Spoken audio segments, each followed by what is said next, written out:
Yeah, so I saw this video and I just had to make a response. It's just the most amazingly ridiculous video I've ever seen since the last one. First off, the bias of Fox in favour of that teacher is just unreal. I mean, I know fair and balanced. I know Fox is the most unfair and unbalanced piece of crap ever. But I loved it. They said stuff like, targeting bad grammar.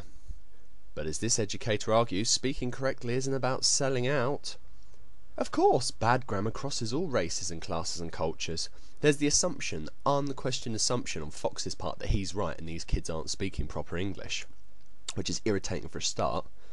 One thing we see a clip of is people using double negatives to mean a negative instead of a positive. So they'll say, I don't know nothing, instead of I don't know anything. I mean, in French, double negatives are standard. A single negative is kind of, is the base form.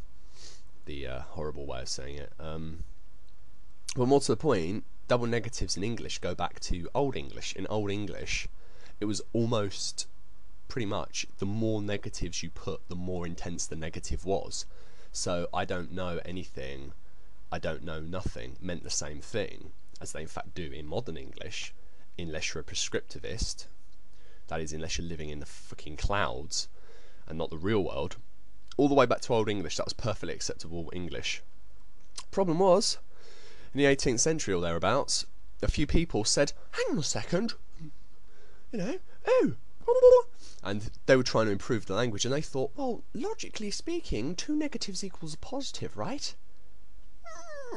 And they laid down the law that double negative meant a positive. If you meant it to mean a negative, you weren't speaking English properly, despite the fact that that goes against English usage for 1,000 years or more, despite the fact that that goes against usage in other languages too. Just because logically speaking two negatives should equal the positive doesn't matter, because human languages aren't logical languages, they're human languages, okay? So people who laid down that law that double negatives should mean a positive, not a negative, are idiots, because they're totally disregarding the history of the English language, which says quite clearly, for all time, it's perfectly fine. It's only in the last couple of 100 years or so that people started to take issue with it, and people started to take issue with all sorts of other things, like the split infinitive. That's where you... that's not relevant, I've got too much to talk about in this video, but it's all kinds of craziness people came up with a couple of 100 years ago that people still cleave to today. It's ridiculous. I love the teacher as well. He says, parents aren't correcting children. Teachers who are supposed to teach aren't correcting children. How can a person call himself a professional educator if he isn't prepared to correct a person's grammar?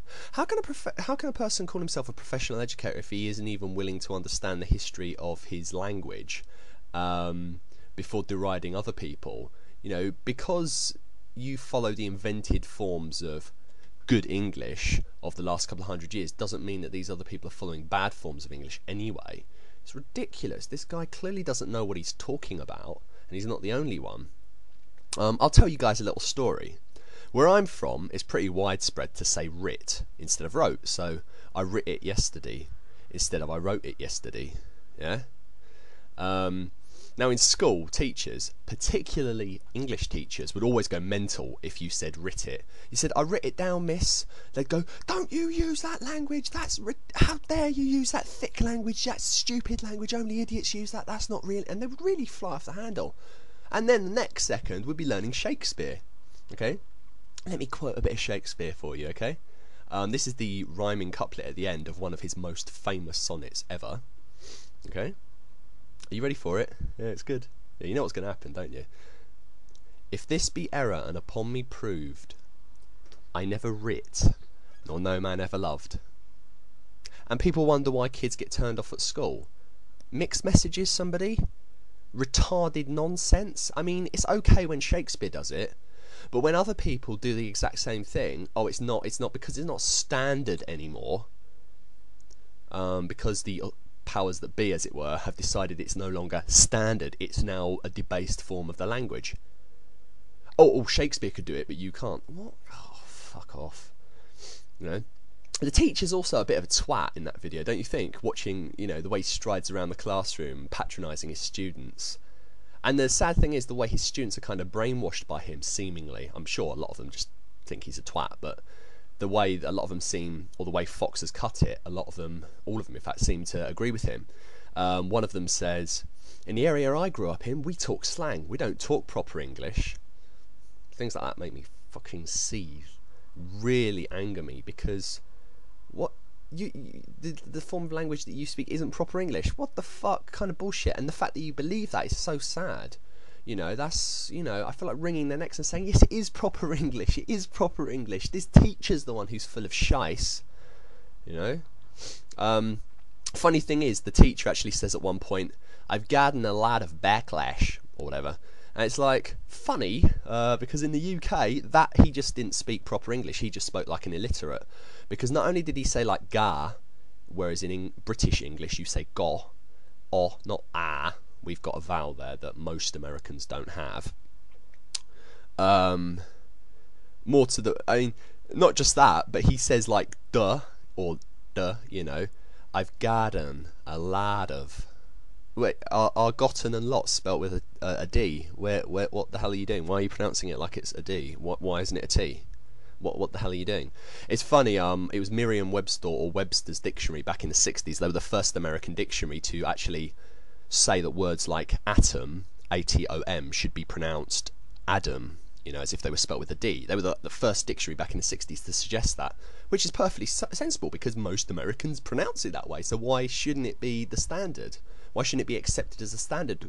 What dictionary makers and educators should do is reflect the current standard usage, not force it on people. And people back then were uproared. They were like, how dare you, Adam is a fucking lowly, scummy, illiterate way of saying it. It's atom. But of course, since then, that hasn't stopped the spread of the pronunciation Adam for atom. In fact, pretty much all Americans pronounce it that way now. So, including that teacher, so is he not speaking proper English himself, you know? Of course, you go back in time and it gets absurd, and I dealt with that in a previous video. USA versus UK English.